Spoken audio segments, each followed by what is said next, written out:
ये organic compounds का special class है। आप एल्किल हैलाइड से परिचित ही होंगे। इसको शॉर्ट में RX, R मीन्स एल्किल या alkyl group, X means halogens,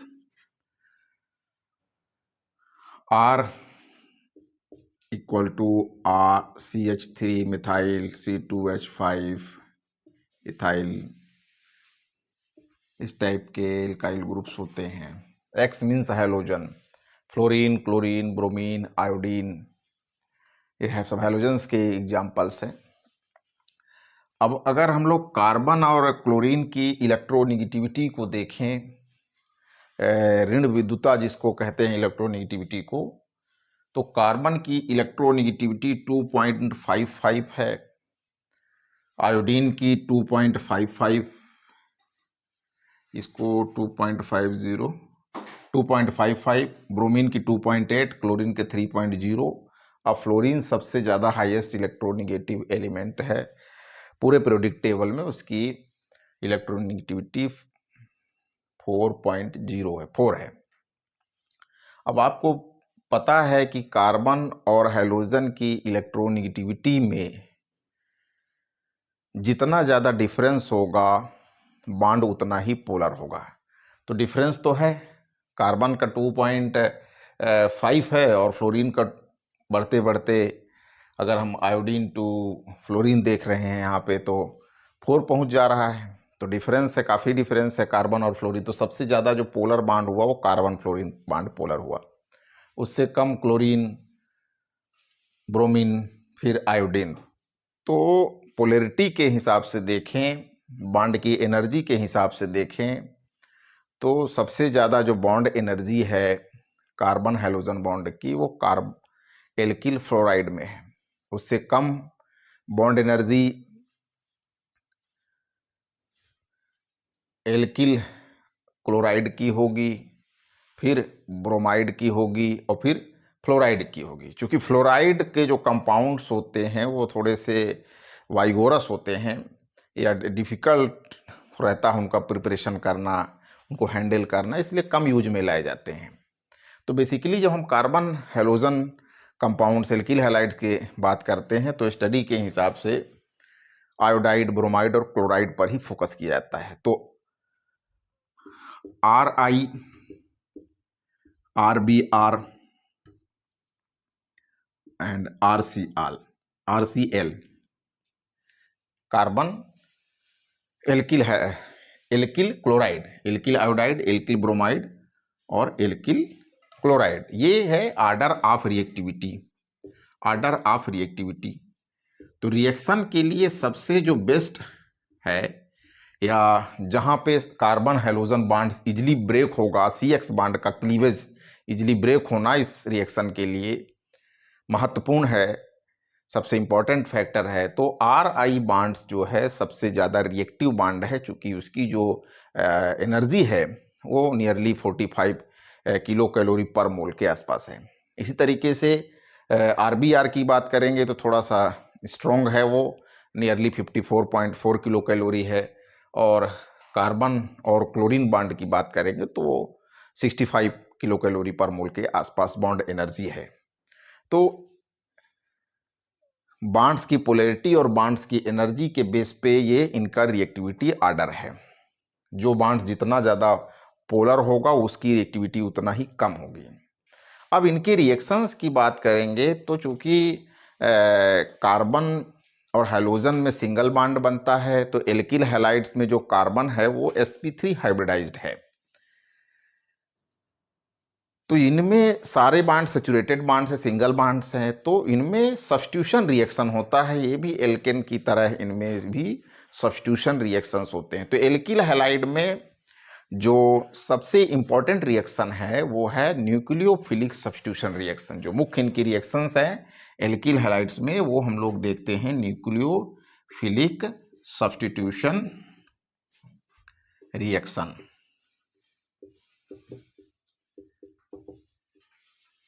substitution reaction short में इसको हम लोग SN से दर्शाते हैं।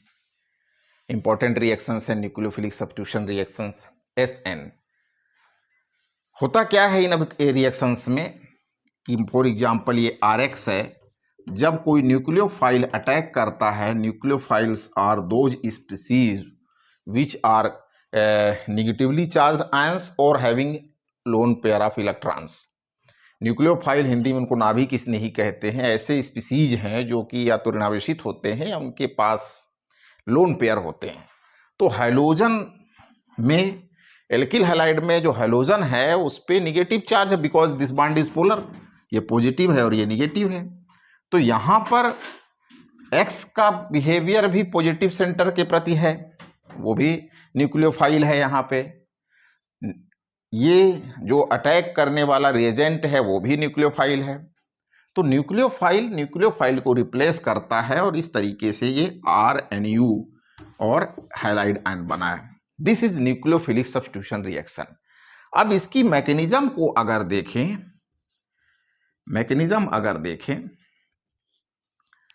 तो ऑर्डर ऑफ रिएक्शन के आधार पर अगर हम लोग बात करेंगे तो यूनिमॉलिक्यूलर न्यूक्लियोफिलिक सब्स्टिट्यूशन जिसको SN1 कहते हैं, दूसरा है SN2 जिसको by molecular nucleophilic substitution reaction कहते हैं। इसका ऑर्डर 1 फर्स्ट ऑर्डर रिएक्शन है, ये फर्स्ट ऑर्डर। यहां पर बाई मॉलिक्यूलर न्यूक्लियोफिलिक सब्स्टिट्यूशन ये सेकंड ऑर्डर रिएक्शन है, सेकंड ऑर्डर। और तीसरा भी टाइप होता है जिसको हम लोग SNI से दर्शाते हैं, शो करते हैं। इसको बोलते हैं substitution nucleophilic internal, substitution nucleophilic internal. तो substitution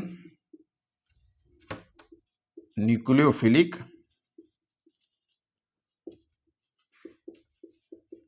internal, I means internal. तो इसमें हम लोग SN1 और SN2 को ही समझेंगे, उसके बाद SNI की चर्चा करेंगे, डिस्कस करेंगे। यूनिमॉलिक्यूलर न्यूक्लियोफिलिक सब्स्टिट्यूशन रिएक्शन में जो रेट ऑफ रिएक्शन है वो सिर्फ एल्किल हैलाइड के कंसंट्रेशन पे डिपेंडेंट है। मीन्स एल्किल हैलाइड की क्वांटिटी को बढ़ाएंगे, जिसको हम लोग केमिस्ट्री में कंसंट्रेशन कहते हैं। कंसंट्रेशन बढ़ाने के साथ साथ उसका रेट भी उस रिएक्शन का बढ़ जाएगा। तो एल्किल हैलाइड के कंसंट्रेशन पे डिपेंडेंट है, इसलिए उसको यूनिमॉलिक्यूलर कहते हैं। बालीमॉलिक्यूलर, इसमें इन रिएक्शंस में दो चीजें हैं, एक तो एल्किल हैलाइड है, दूसरा अटैकिंग एजेंट जिसको हम बोल रहे हैं न्यूक्लियोफाइल। तो जब रेट ऑफ रिएक्शन दोनों पे डिपेंडेंट रहे, न्यूक्लियोफाइल और एल्किल हैलाइड, तो वो बाईमॉलिक्यूलर हो गया। SNI जो है वो देखने में तो बाईमॉलिक्यूलर लगता है, पर वास्तव में यह यूनिमॉलिक्यूलर है। इंटरनल सब्स्टिट्यूशन के कारण जो रेट है वो सिर्फ सबस्ट्रेट पर डिपेंडेंट है। तो SN1 की बात करते हैं, तो SN1 में क्या होता है? SN1 यूनिमॉलिक्यूलर न्यूक्लियोफिलिक सब्स्टिट्यूशन में सबसे जो इंपॉर्टेंट बात है, फॉर एग्जांपल हम एक एग्जांपल लेते हैं जिसमें इस तरीके का सब्स्टिट्यूशन रिएक्शन होता है। पोटेशियम हाइड्रोक्साइड का एक्वस सॉल्यूशन लिया जाए, AQ क्लोराइड को पोटेशियम हाइड्रोक्साइड के साथ रिएक्ट कराते हैं तो मेथिल अल्कोहल बनता है और क्लोराइड अलग हो गया। अब इन रिएक्शंस में जो सबसे इंपॉर्टेंट बात है, एल्किल हैलाइड से का ब्रेक होना। सबसे पहले एल्किल हैलाइड ब्रेक होता है और एक कार्बोकेटायन, पॉजिटिवली चार्ज्ड कार्बन को कार्बोकेटायन बोलते हैं और हैलाइड आयन बनता है। सबसे इंपॉर्टेंट घटना है ये, स्लो स्टेप कहते हैं केमिकल काइनेटिक्स में। जिस जो स्टेप स्लो होता है उसी को कहा जाता है रेट डिटरमाइनिंग स्टेप। कार्बोकेटायन का बनना सबसे इंपॉर्टेंट घटना है इस रिएक्शंस की। दूसरा स्टेप में क्या होता है कि कार्बोकेटायन बना हुआ है प्लस जो हाइड्रोक्साइड है वो आकर के जुड़ गया, ROH बन गया। ये फास्ट स्टेप है। तो जो रेट डिपेंडेंट है वो only dependent to concentration of alkyl halide. तो ये रिएक्शंस कैसी रिएक्शंस है? Unimolecular reactions. अगर हम लोग देखें स्टेबिलिटी ऑफ कार्बोकेटायन की बात करें तो सबसे ज्यादा जो स्टेबल होता है वो टर्सरी कार्बोकेटायन स्टेबल होता है। रिएक्टिविटी ऑफ अगर हम लोग स्टेबिलिटी ऑफ कार्बोकेटायन को देखें, स्टेबिलिटी ऑफ कार्बोकेटायन, तो सबसे ज्यादा जो स्टेबल है वो है टर्सरी कार्बोकेटायन, उसके बाद है सेकेंडरी कार्बोकेटायन और प्राइमरी कार्बोकेटायन। तो रिएक्शंस के लिए, चूंकि इस रिएक्शंस में SN1 में सबसे इंपॉर्टेंट जो स्टेप है वो कार्बोकेटायन का बनना है, तो ये इजिली बनेगा। तो टर्सरी जो हैलाइड्स होंगे वो उनकी जो रिएक्शंस होगी प्राइमरीली मुख्यतः SN1 मैकेनिज्म के द्वारा होगी। सेकेंडरी जो एल्किल हैलाइड्स होंगे वो SN1 भी हो सकते हैं, SN2 हो सकते हैं, सॉल्वेंट का रोल भी होता है, अटैकिंग जो न्यूक्लियोफाइल्स है उसका भी रोल है, उस पर डिपेंडेंट है, उसका हम लोग आगे के लेक्चर्स में और डिस्कशन करेंगे। अब थोड़ा सा बात कर लेते हैं इन रिएक्शंस में एक स्टीरियोकेमिस्ट्री वाला पार्ट है। ऐसी रिएक्शंस में जो प्रोडक्ट बनता है वो रेसेमिक मिक्सचर बनता है। SN1 रिएक्शन में जो प्रोडक्ट होगा वो रेसेमिक मिक्सचर होगा, स्टीरियोकेमिस्ट्री के पॉइंट ऑफ व्यू से अगर हम लोग SN1 रिएक्शन का एक एग्जांपल लेते हैं, जैसे टर्सरी ब्यूटिल ब्रोमाइड को, ये देखिए CH3 CH3 CH3 CH3, ये यहाँ पे ब्रोमाइड जुड़ा हुआ है। टर्सरी ब्यूटिल ब्रोमाइड क्यों कर रहे हैं इसको? बिकॉज इसमें जो कार्बन का नेचर है उससे 3 कार्बन्स और जुड़े हुए से टर्सरी ब्यूटिल ब्रोमाइड हुआ। इसको अगर हम लोग एक्वस KOH के साथ रिएक्शन कराएंगे तो यहां पर क्या होगा? टर्सरी ब्यूटिल एल्कोहल बना, tertiary butyl alcohol, tertiary butyl alcohol बन गया। अब इसकी मैकेनिज्म क्या है? सबसे पहले इसमें क्या होता है, इसमें CBr जो बॉन्ड है वो ब्रोक होगा और ये बन गया टर्सरी ब्यूटिल कार्बोकेटायन। ये SN1 रिएक्शन के थ्रू टर्सरी ब्यूटिल एल्कोहल बनाएगा। इसकी मैकेनिज्म यूनिमॉलिक्यूलर होगी। सेकंड स्टेप में जो हाइड्रोक्साइड है वो कार्बोकेटायन पे अटैक करता है और बन गया tertiary butyl alcohol, tertiary butyl alcohol, SN1 mechanism. यहां पर जो प्रोडक्ट है वो रेसिमाइज्ड प्रोडक्ट है, बिकॉज ये कार्बोकेटायन में जो हाइड्रोक्साइड है वो किसी भी तरफ से अटैक कर सकता है। By molecular nucleophilic substitution reaction का एग्जांपल लेते हैं। देखिए एल्किल हैलाइड है, न्यूक्लियोफाइल है, यहाँ पे हाइलोजन का सब्स्टिट्यूशन न्यूक्लियोफाइल के द्वारा हो गया, एल्किल न्यूक्लियोफाइल बना, हैलाइड आयन सेपरेट हो गया। न्यूक्लियोफाइल है ये। एल्किल हैलाइड में जो कार्बन एटम है, टेट्राहेड्रल कार्बन एटम है, हैलाइड यहाँ पे लिविंग ग्रुप है और ये न्यूक्लियोफाइल यहाँ पे अटैकिंग एजेंट है, ये हमेशा ही बैक साइड से अटैक करता है। और एक ट्रांजिशन स्टेट बनेगा जहां पर आप देखेंगे कि जो कार्बन का जो वैलेंसी है वो आप देख रहे हैं यहाँ पे बढ़ करके 5 हो गया है। न्यूक्लियोफाइल और कार्बन के बीच का बॉन्ड फॉर्म हो रहा है और कार्बन और हैलोजन के बीच का बॉन्ड ब्रेक हो रहा है। इस स्टेप में ये देख रहे हैं कि इस ट्रांजिशन स्टेट के बनने में एल्किल हैलाइड और न्यूक्लियोफाइल दोनों ही इन्वॉल्व हैं, इसलिए यह रिएक्शन हो गई by molecular nucleophilic substitution reaction. और प्रोडक्ट जो होगा वो इन्वर्टेड प्रोडक्ट होगा, उसका जो ओरिएंटेशन होगा स्टीरियोकेमिस्ट्री के हिसाब से देखेंगे तो ऑलवेज इन्वर्जन।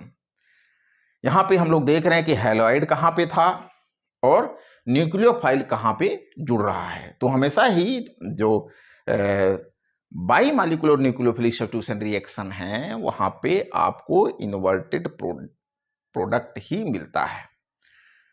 तो स्टूडेंट्स, ये न्यूक्लियोफिलिक सब्स्टिट्यूशन रिएक्शन के बारे में हमने इन इस वीडियो में देखा कि न्यूक्लियोफिलिक सब्स्टिट्यूशन रिएक्शन की जो मैकेनिज्म है वो SN1 और SN2 उनके कंसंट्रेशन के बेस पे है। रिएक्शन का जो रेट है वो किसके कंसंट्रेशन पे डिपेंडेंट है। जब rate of reaction dependence on concentration of alkyl halide तो उसको हम लोग बोलते हैं unimolecular nucleophilic substitution reaction. Unimolecular nucleophilic substitution reaction के केस में कार्बोकेटायन का बनना एक महत्वपूर्ण घटना है। इसके कारण जो न्यूक्लियोफाइल है वो किसी भी साइड से अटैक कर सकता है, तो आपको वहां पे रेसेमिक मिक्सचर मिलता है। और by molecular nucleophilic substitution reaction में देखते हैं कि जो न्यूक्लियोफाइल है वो हमेशा ही लिविंग ग्रुप जो हैलाइड है उसके बैक साइड से ही अटैक करता है। तो यहां पर जो प्रोडक्ट मिलता है वहां प्रोडक्ट का जो ओरिएंटेशन है वो जो आपका सबस्ट्रेट था उसके अपोजिट मिल रहा है, इसलिए इसको बोलते हैं इन्वर्टेड प्रोडक्ट बोलते हैं। आगे के लेक्चर्स में हम लोग कुछ और इनके फैक्टर्स के बारे में बात करेंगे। Thank you for watching this video.